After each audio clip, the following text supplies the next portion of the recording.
नमस्कार। ऑनलाइन शिक्षण में एक बार फिर से आपका हार्दिक स्वागत है। मैं सुरेंद्र सिंह, कला अध्यापक, राजकीय वरिष्ठ माध्यमिक पाठशाला कोटला। मेरा आज का विषय कक्षा 7वीं के लिए ज्योमेट्रिकल ड्राइंग। पिछले वीडियो में हमने त्रिभुज के बारे में डिस्कस किया था कि त्रिभुज क्या होती है, इसके विभिन्न अंग कौन कौन से थे और विभिन्न भेद कौन कौन से होते हैं। आज हम उसी विषय को आगे बढ़ाते हुए त्रिभुज के कुछ क्वेश्चन करेंगे। तो पहला क्वेश्चन है कि एक समबाहु त्रिभुज बनाओ जिसकी एक भुजा AB के समान है। तो बेटा इस क्वेश्चन को करने से पहले हमें पता होना चाहिए कि समबाहु त्रिभुज क्या होती है। समबाहु त्रिभुज वह त्रिभुज होती है जिसकी तीनों भुजाएं समान होती हैं और तीनों कोण समान होते हैं। तो हमें क्या दिया है, AB भुजा, एक भुजा में AB दी है, तो ये हमारे पास भुजा है AB के समान AB रेखा, इसको हम कैपिटल लेटर से डिनोट करेंगे जहां पर हमें प्रश्न करना है, और जो हमें दिया होता है उसको हम स्मॉल लेटर से डिनोट करेंगे।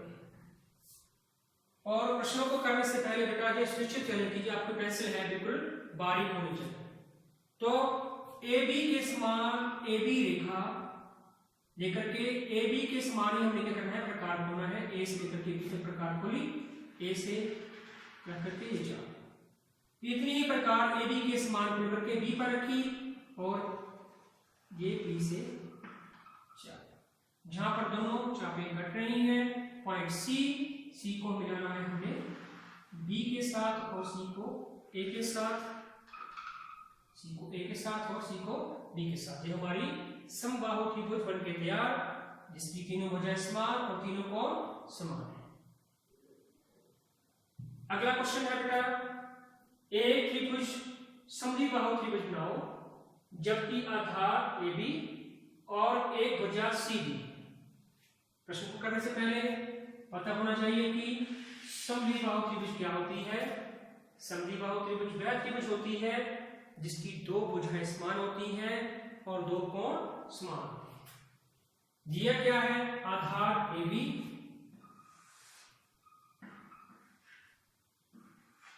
और एक भुजा C। प्रश्न को करने से पहले यह सुनिश्चित करें कि जो C रेखा है वो AB से या तो थोड़ी बड़ी हो या छोटी, बराबर ना हो। जब हम प्रश्न करेंगे, प्रश्न बन के तैयार होगा तो हमें देखते ही पता चलना चाहिए कि ये समद्विबाहु त्रिभुज है। तो AB जितनी रेखा लेनी है हमने AB के समान, C के समान प्रकार खोलनी है। A पर रखो यहां चाप, इतनी ही प्रकार खोल करके B पर रखो ये चाप, जहां दोनों कट रही हैं। पॉइंट C को मिलाना हमने A के साथ, C को B के साथ। ये हमारी समद्विबाहु त्रिभुज तैयार है जिसकी ये दो भुजाएं बराबर होंगी और ये आधार कोण समान होंगे। तीसरा प्रश्न, एक ऑप्शन कर लेते हैं। तीसरा प्रश्न है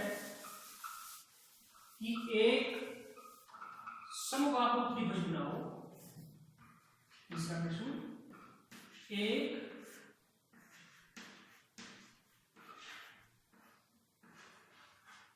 समबाहु त्रिभुज बनाओ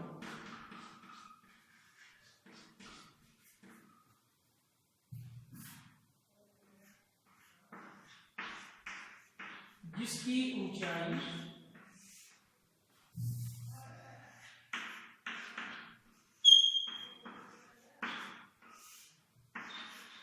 H रेखा के समान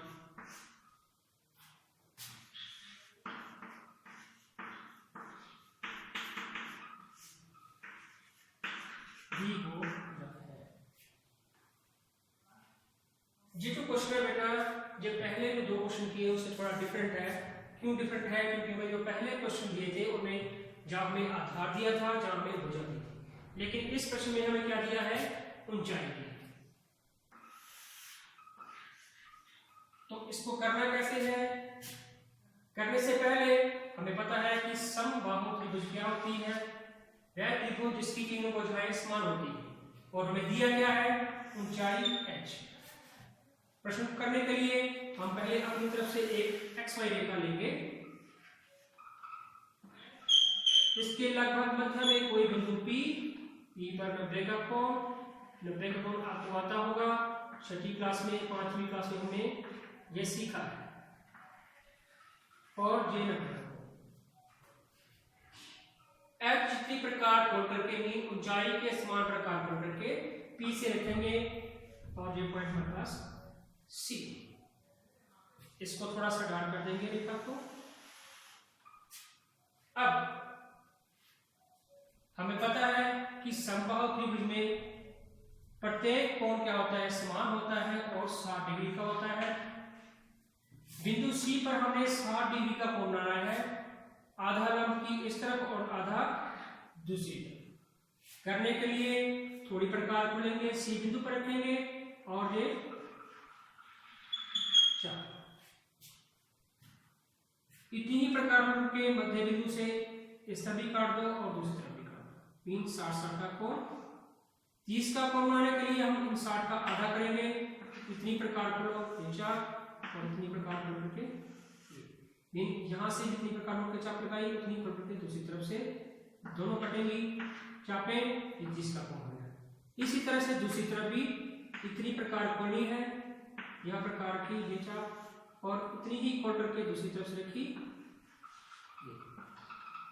C बिंदु को इन चापों के बीच से निकाल करके जहां भी नीचे मिले, ये हमारे पास A। इसी तरह दूसरी तरफ बिल्कुल बीच से निकाल करके ये हमारे पास आ गया B। ये हमारे पास समबाहु त्रिभुज तैयार है, जिसकी ऊंचाई हमें क्या दी है, h के समान। समबाहु त्रिभुज क्या होती है, ऐसी त्रिभुज जिसकी तीनों भुजाएं समान हो और तीनों कोण समान हो। आशा करता हूं कि आपको ये तीनों प्रश्न समझ आए होंगे। आपने इन प्रश्नों को कॉपी पर करना है। लगाई गई लाइनों का विशेष ध्यान रखना है। जो हमें बेटा दी हुई रेखा होती है, क्रिया की रेखा होती है और उत्तर की रेखा होती है, इनका पता होना चाहिए। जी हमने छठी क्लास में सारा पढ़ा है। दी हुई रेखा हल्की रेखा से हम प्राप्त करते हैं, और बिंदुदार रेखा से हम क्या करते हैं, सारी क्रियाएं करते हैं जो बिंदुदार रेखा लगाए। और उत्तर की रेखा डार्क होती है, इससे हम उत्तर प्राप्त करते हैं। इन प्रश्नों को साफ करके बिल्कुल क्लियर करके मुझे दिखाना है। इसके साथ धन्यवाद।